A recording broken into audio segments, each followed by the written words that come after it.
The colony world was quiet after the war. Broken buildings stood like silent witnesses of what had been lost. Among them was an old cultural hall, its walls cracked and its roof half fallen. Most people passed by without looking, but one man stopped there often. His name was Aaron. Aaron was a soldier, not an artist. He had been trained to fight, not to create. But on that day, while walking through the ruins, he noticed something hidden under dust and shadows. It was large, wooden, and heavy. The shape was strange, almost like a creature resting. When he wiped away the dirt with his sleeve, he realized what it was. A piano. His heart jumped. Back on Earth, long ago, he had heard one in a small school where children once played simple tunes. It was not common anymore, and in the far colonies it was nearly forgotten. He touched the keys, surprised they still moved. The sound was rough, broken, but it was there. Aaron sat down on the old bench. For a moment he closed his eyes and tried to remember. His fingers pressed the keys, and a broken melody echoed through the ruined hall. It was not beautiful, not yet. But it carried something alive, something that belonged to humanity. Unseen by him, someone was watching. Her name was Myra. She belonged to the native people of this world. Her skin carried a faint glow, and her eyes were silver, reflecting even the dim light. Myra had seen humans build walls, machines, and weapons, but she had never seen them make something like this sound. She stepped closer, her head tilted in curiosity. Aaron kept playing. His hands were slow, untrained, but each note pulled at something deep inside him. The hall, once empty, felt less lonely now. Music filled the cracks in the walls and seemed to whisper of a world far away. What is that? Aaron turned suddenly. Myra stood only a few steps away, her eyes wide. He had not heard her approach. It's a piano, he said, his voice low, almost embarrassed. An old instrument. Instrument. She repeated the word slowly, as if tasting it. It makes the air move, but not like machines. It feels different. Aaron gave a small smile. It makes music. My people used it for many things: joy, sadness, memory. He pressed a few more keys, letting the sound roll through the space. Myra shivered. Her kind did not have music. They communicated through words, through shared thoughts, but not through sound shaped by feeling. Yet when the notes reached her, something stirred inside her chest. It was unfamiliar, but not unpleasant. Why do you touch it like that? She asked, stepping closer. Because each key gives a different voice, Aaron explained. He pressed one low note, deep and heavy, then a high note, bright and sharp. When you put them together, they speak. It is a kind of language. But not with words. Myra leaned over the piano, her silver eyes following his fingers. So you speak, without speaking. Aaron nodded. Something like that. For a long moment, silence filled the hall. Dust drifted through beams of light from the broken roof. Aaron wondered why he felt nervous. He had faced battles, storms, and hunger, yet this alien woman watching him press old keys made him feel uncertain. Can you show me? Myra asked suddenly. He blinked. Show you? Yes, she said, her voice softer now. I want to know how this language feels. Aaron hesitated, then shifted slightly on the bench. Sit, he said. Myra sat beside him carefully, as if afraid the bench might break. She stared at the black and white keys with wonder. Aaron placed his hand over hers, gently guiding one finger to press a key. A clear note rang out. Myra's eyes widened. It answered me, she whispered. Aaron smiled. Yes. Now try again. Another one. She pressed a second key. This time the sound was higher. She tilted her head, almost like a child discovering something new. Her lips curved faintly, the closest her kind had to a smile. Aaron watched her, surprised by the change in her face. She was usually calm, distant, as most of her people were. But here, with only a few broken notes, she looked alive with curiosity. "It feels warm," Myra said softly. "Inside me. Strange, but warm." Aaron nodded slowly. "That's what music does." The sun began to set, casting long shadows through the cracks in the hall. Myra pressed more keys, exploring, while Aaron showed her simple patterns. The piano, forgotten for years, now sang again, clumsy and broken, but full of meaning. When they finally stopped, the hall felt different. Not just stone and dust, but something more. A beginning. Myra looked at Aaron with eyes that still shone in the fading light. "You must play again," she said. "I must hear more." Aaron looked at the piano, then at her, and felt a quiet pull in his heart. He had thought the war had taken everything. But now, with this alien beside him and the old piano before him, something new had begun. The next morning, the colony stirred with its usual routine.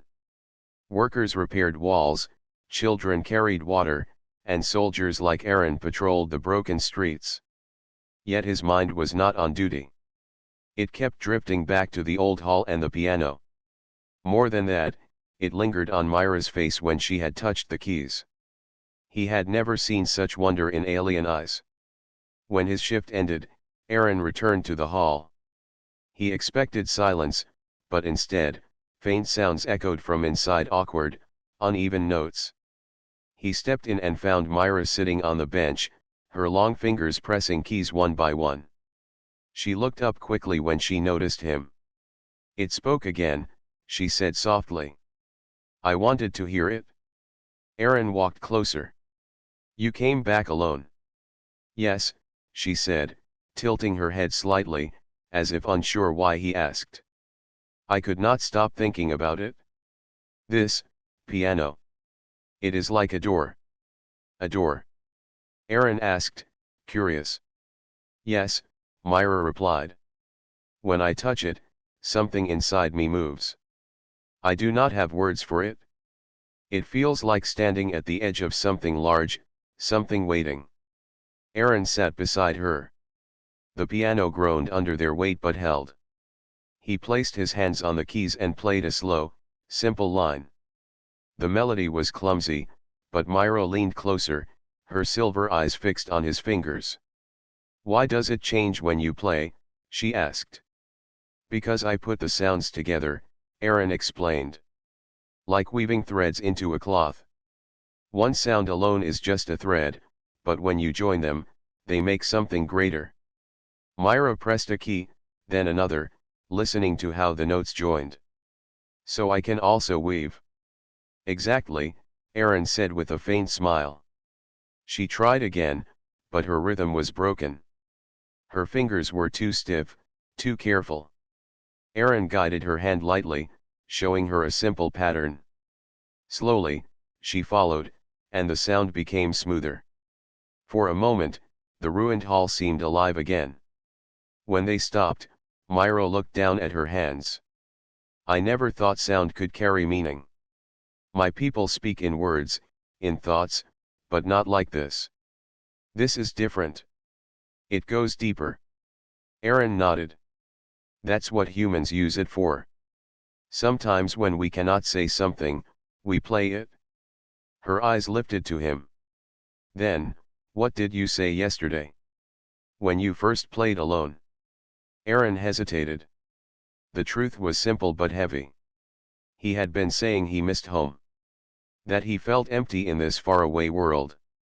That even a broken piano reminded him of something he had lost. But how could he explain all of that to someone who had never known music at all? "I was remembering," he said finally. "Remembering," Myra repeated softly. "I see." Silence filled the space again, but it was not empty. It felt like waiting, like the piano itself was listening. Then Myra's voice broke it. "Would your people be proud If they saw this. Aaron smiled faintly. Maybe. They would be surprised that a piano survived this far from Earth. And even more surprised that someone not human wants to play it. Myra's silver eyes glimmered. I do not know why I want it.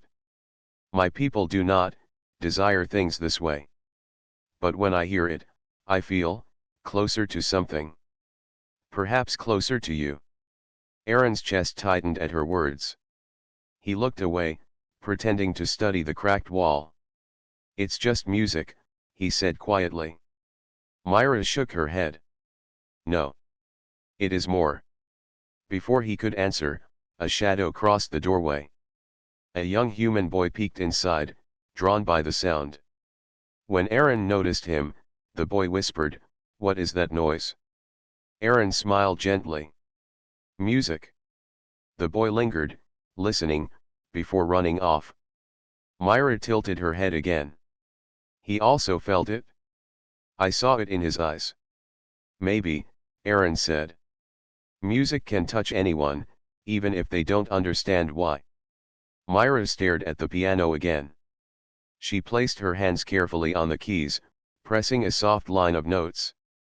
The sound was uneven, but there was something honest in it. Aaron listened in silence. Teach me more, Myra said suddenly. Aaron glanced at her. You really want to learn? Yes, she said firmly. Even if my people would not understand. I want to know why this sound reaches me. I want to learn your language without words. Something in her tone struck him. She was not just curious, she was drawn. The piano had unlocked something inside her, something even she could not name. Aaron nodded slowly. All right. I'll teach you. Myra's lips curved faintly again, that near smile he was beginning to notice. She placed her hands on the keys, waiting. Aaron began to show her a simple melody, guiding her until her fingers found the right places. The hall filled with notes again, clumsy but full of promise. Outside, the sun dipped low, painting the sky in gold and red.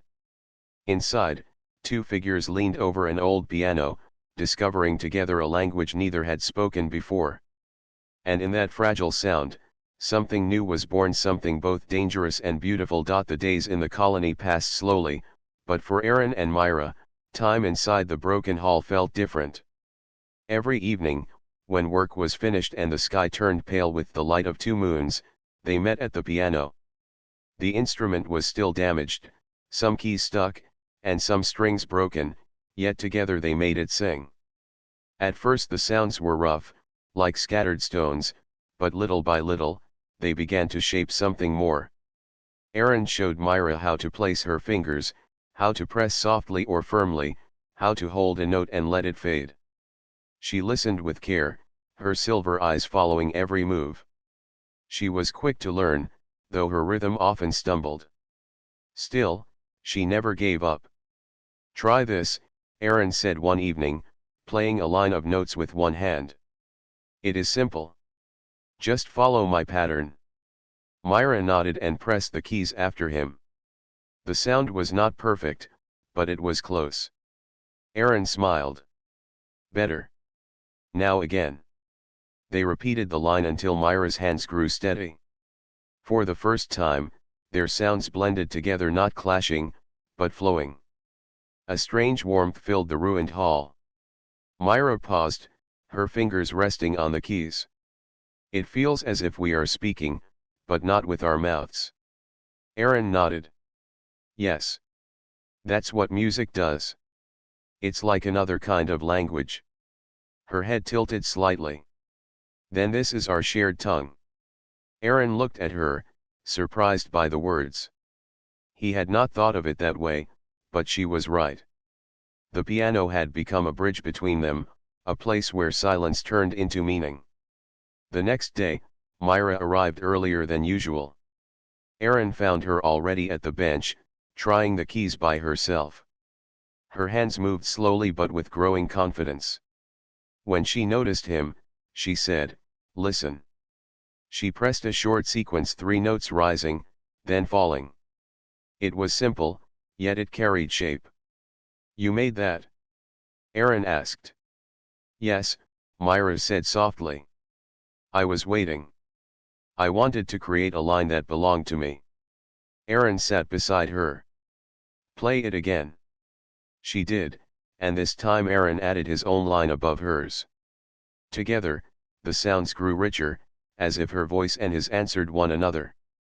Myra's silver eyes widened, and for the first time, a clear smile curved her lips. "It feels alive," she whispered. "When you join, it grows larger than me." Aaron felt the same. Something small had turned into something whole when their hands touched the keys together. For hours they played, shaping short patterns. Sometimes they laughed when they struck wrong notes, sometimes they sat in silence after a melody ended, as if afraid to break the air. The hall no longer felt broken. It felt like a place waiting for their sound. One evening, as stars glittered above, Myra leaned back from the piano. "I must ask," she said quietly. "Why did your people make such things? Why music, when you could spend time on tools or weapons?" Aaron thought for a moment. "Because music does something tools cannot. It reminds us who we are. It carries our feelings when words are too weak." "Feelings," Myra repeated, tasting the word. "We do not share feelings in this way. My people believe emotion makes one weak. Yet when I play here, I do not feel weak. I feel whole." Aaron looked at her with quiet respect. "Then maybe your people are wrong. Maybe this is not weakness, but strength." Myra's eyes met his, silver shining in the dim light. "When I play with you, Aaron, I feel strength. But it is not the kind I was taught. It is different. Deeper." The words lingered between them, heavier than music. Aaron felt his chest tighten but said nothing. Instead, he pressed a slow chord, filling the silence with sound. Myra joined him, her hands steady. Together, they built a melody that rose gently, then faded like the wind. When the last note ended, Myra whispered, "This language belongs only to us. Others would not understand." Aaron nodded. "That's true. But maybe one day, they will." Myra looked at the piano with quiet wonder. "If they could hear what I feel, perhaps they would see. Perhaps they would not fear this desire for sound." Aaron did not answer. He only listened to the echo of their shared music, knowing she was right. The piano was no longer just an instrument. It had become their voice, their secret, their bridge. As the moons climbed higher, Myra stood. "Tomorrow, you will show me more," she said firmly. Aaron gave a small smile. "Yes. Tomorrow." When she left, the hall grew silent again. Yet the silence no longer felt empty. It was full, carrying the memory of what had been played. Aaron stayed behind for a while, touching the keys gently. He thought of Myra's words, our shared tongue. The idea stayed with him as he walked back to the colony. He did not know what the future would bring, but one truth had already taken root. The piano had given them more than sound. It had given them each other. The ruined hall had become a secret place. Every evening, Myra and Aaron returned to it, sitting side by side at the old piano. Each night the sound grew smoother, the patterns clearer, and their bond stronger. The hall no longer felt empty, it felt alive, full of meaning. But secrets rarely stay hidden for long. One evening, as Myra walked back to her dwelling, two elders of her people stood waiting. Their tall figures blocked the narrow path, and their silver eyes glowed faintly in the moonlight. Myra stopped, her heart tightening. "You were gone again," one elder said, his voice calm but heavy. "We know where you go. You spend time with the human soldier." Myra bowed her head slightly. "Yes. I go to learn." "Learn?" The second elder frowned. "From him? What can he teach you, except weakness? Humans bring weapons and noise. You are wasting yourself on a broken object of wood and wire. Myra's hands curled at her sides. She wanted to speak, but the words were difficult. Her people did not value questions or emotions. They valued order, calm, and strength. Yet what she felt when she touched the piano was stronger than anything she had known. It is not waste, Myra said softly. It is music.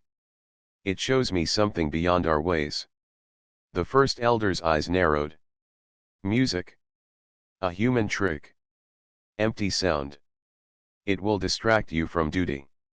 Myra's chest tightened, but she held her ground. It does not weaken me. It gives me strength of another kind. The elders exchanged looks, their expressions firm. You will not return to that place, the second said. You will not sit beside him again. Myra wanted to obey. She had always obeyed. Yet inside her, the memory of sound pushed against the command. She saw Aaron's hands on the keys, felt the warmth of their shared notes, remembered how her chest had filled with life. She could not turn away from that. I cannot promise that, she whispered. The elders' faces hardened. One turned away in silence, the other spoke only one word: foolishness, before following. Myra stood alone under the twin moons, her heart burning with confusion. The next day, she met Aaron at the hall as usual.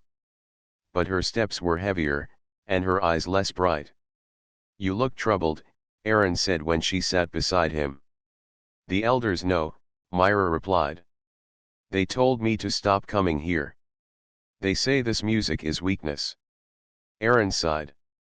He had expected something like this.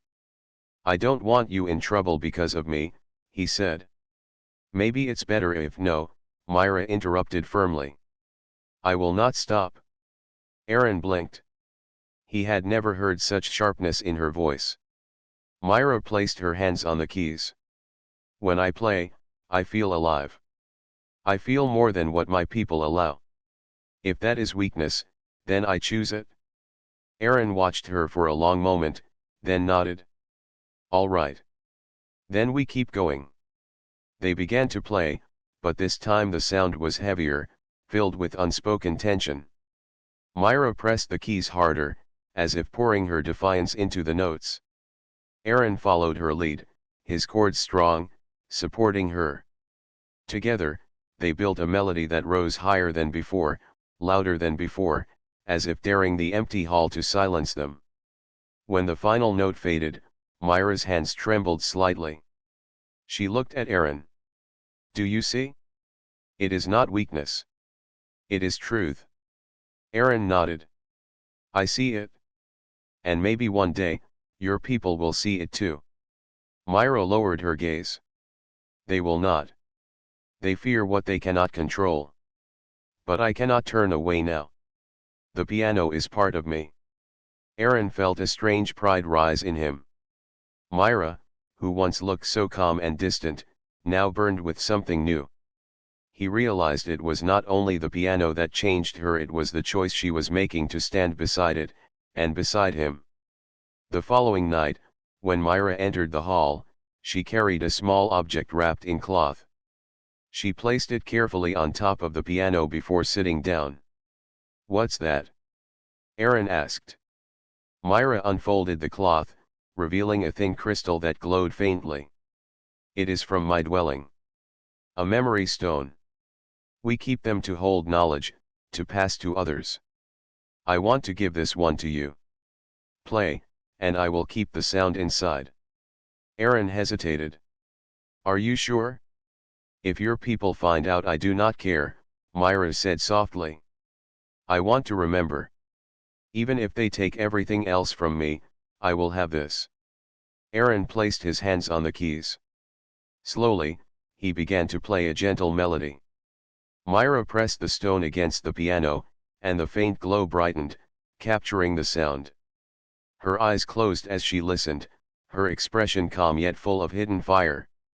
When the song ended, Myra opened her eyes. Now it is safe. Even if the piano breaks, even if they forbid me again, I will carry this with me. Aaron looked at her, and for the first time he saw not just curiosity but resolve. Myra had made a choice. She had chosen the piano, and she had chosen the bond it created with him.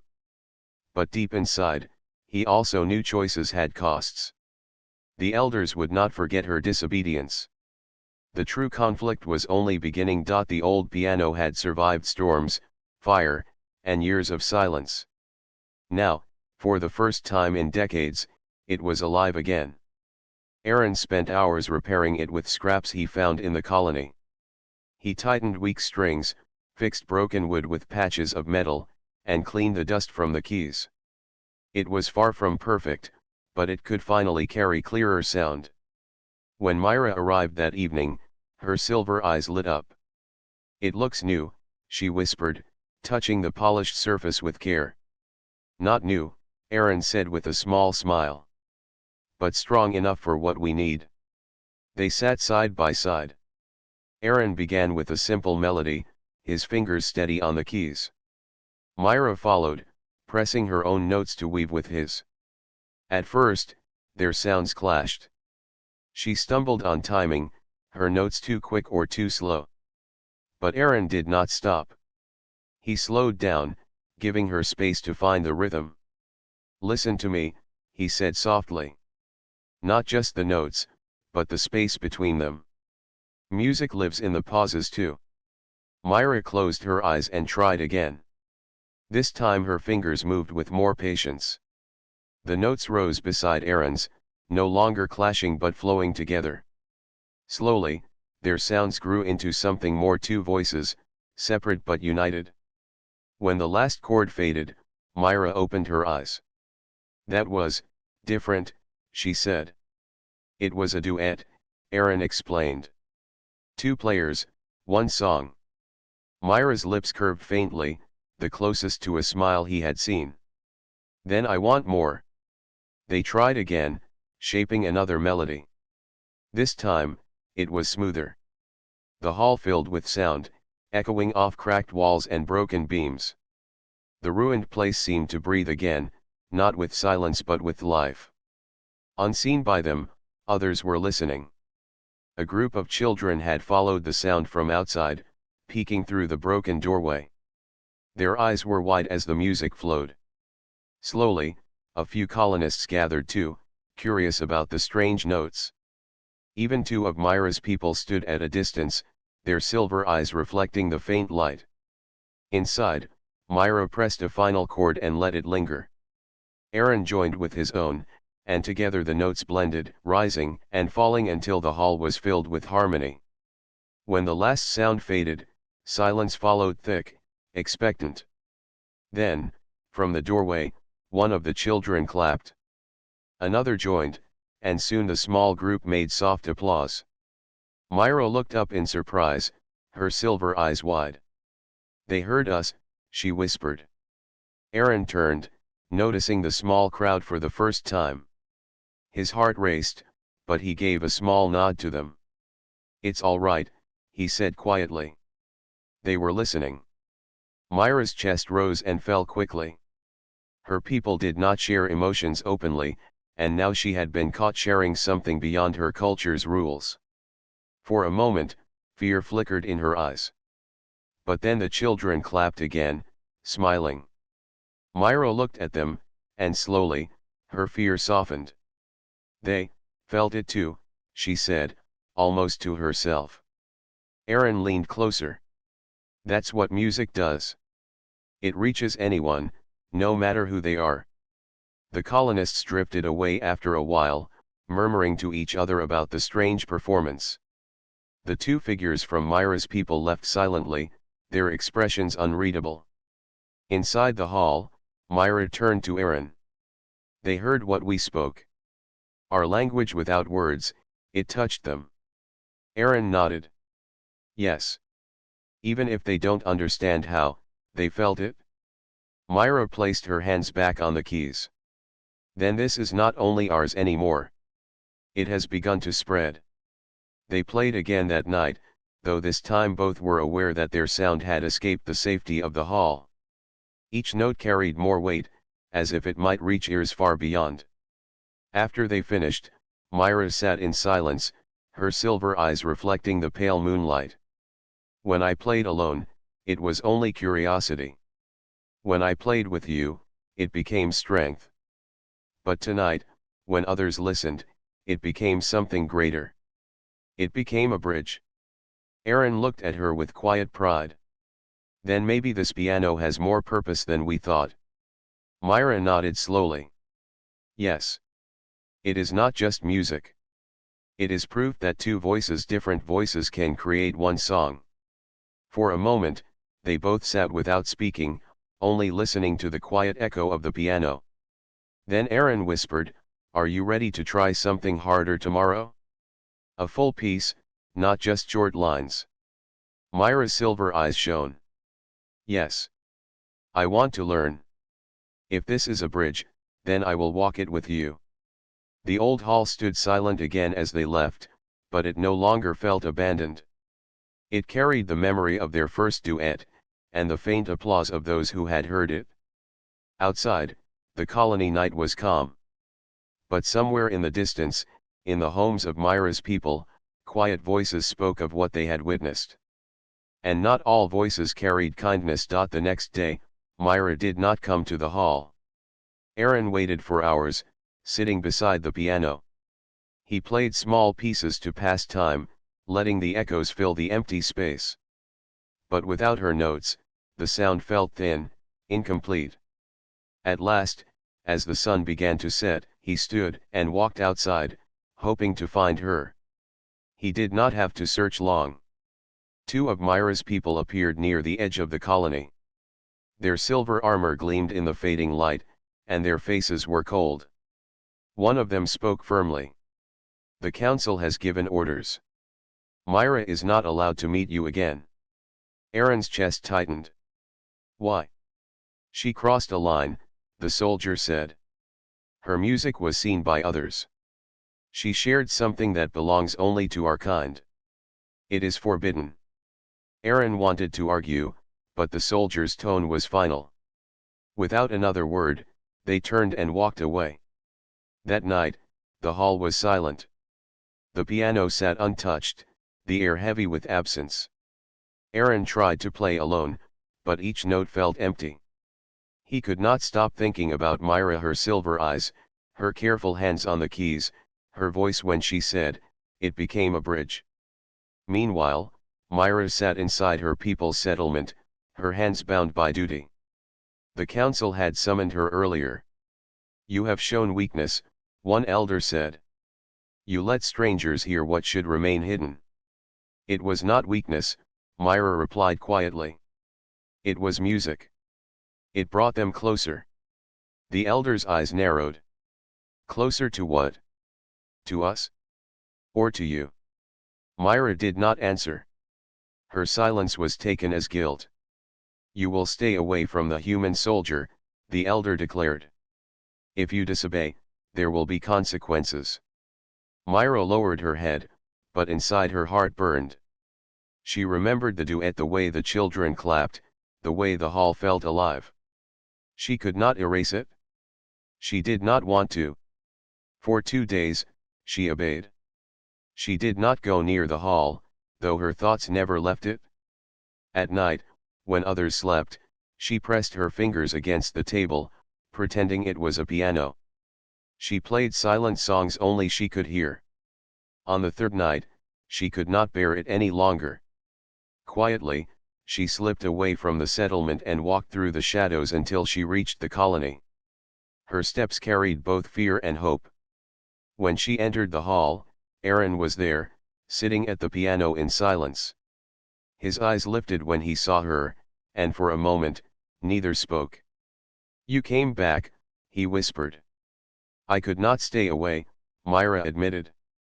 "The council forbids it. But the music calls louder than their words." Aaron's hands tightened on the keys. "They will punish you if they find out." "I know." She sat beside him. "But still, I must play." Without waiting, she pressed the first note. The sound rang sharp in the hall. Aaron joined, answering her with his own.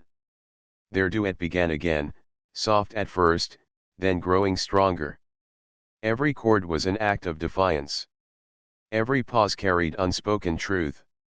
Together, they poured all their fear, hope, and courage into the melody. The piano shook beneath their combined hands, as if it, too, wanted to resist silence. When the last note faded, Myra sat still, her chest rising and falling quickly. "If they take me away," she said softly, "remember this sound. It will not die, even if I am gone." Aaron looked at her with steady eyes. "They cannot take it away. Not from us." Suddenly, a noise came from the doorway. Both turned sharply. A figure stood in the shadows. It was one of Myra's people. The soldier's silver eyes glowed faintly. "So it is true," he said coldly. "You disobeyed the council." Myra rose, her voice firm. "I did not disobey. I followed the music." "The council will not see it that way," the soldier warned. "You will face judgment." Aaron stepped forward. "She has done nothing wrong. Music is not a crime." But the soldier only turned away. "Prepare yourself, Myra. Tomorrow, you will stand before the council." When he left, silence returned, heavier than before. Myra sat back down, her hands trembling slightly. Aaron placed his hand near hers on the keys, not touching, but close. "Tomorrow," he said quietly, "they will try to silence you. But if you stand firm, they will see. They must see." Myra's silver eyes met his. "And if they do not?" "Then we will play again," Aaron answered. "Even if it must be in secret. Even if the whole world turns against us." For the first time that night, Myra's lips curved into a faint smile. She touched the piano gently, as if making a promise. "Then let tomorrow come. I am not afraid." The hall stayed silent after they left, but deep within its walls, the memory of their forbidden melody lingered, waiting for the day it would rise again. The morning sun rose pale over the colony. Myra stood before the council, her silver eyes steady despite the weight pressing down on her. The elders' faces were calm, yet firm. Silence filled the chamber, broken only by the soft sound of her breathing. "You have disobeyed the rules," the eldest said. "You have spent time with the human soldier and played forbidden music. Tell us why." Myra lifted her chin. "Because it is not forbidden to feel. Music is not weakness. It is strength. It shows us who we are." The council murmured, their voices low, uneasy. One elder spoke, "Your words are human words, not ours. You follow a path that does not belong to your kind." "I follow what is real," Myra replied. "What I can touch, hear, and feel. I cannot turn away from it." A silence followed. Then Myra stepped forward and did something no one expected. She placed her hands on the small piano brought into the chamber. It had been carried quietly by Aaron and some colonists the night before. "Play," she said. The elders exchanged sharp looks. "You will not be allowed," one began, but Myra lifted her hand. "I will play. And you will hear. Not to disobey, but to show truth." Her fingers touched the keys, pressing softly at first. A single note rang out, clear and steady.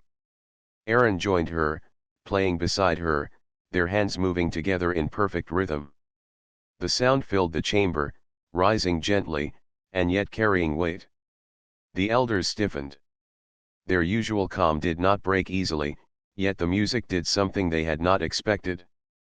It spoke to something inside them, a feeling they did not name, but recognized.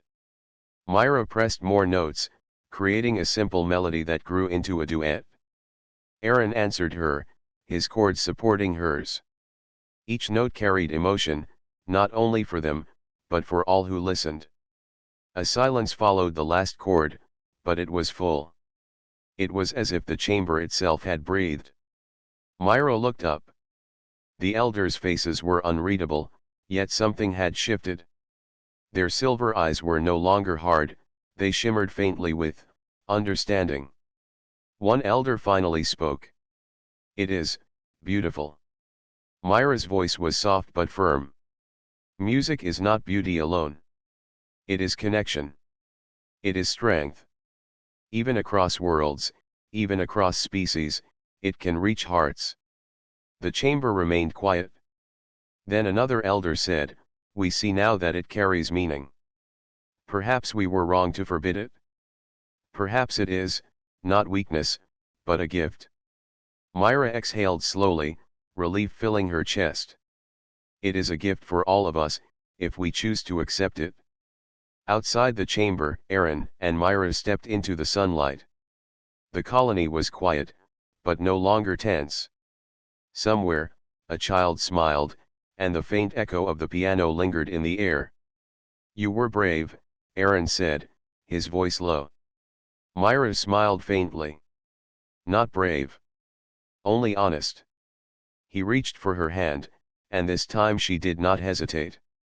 Their fingers met, light yet firm, as if sealing a promise.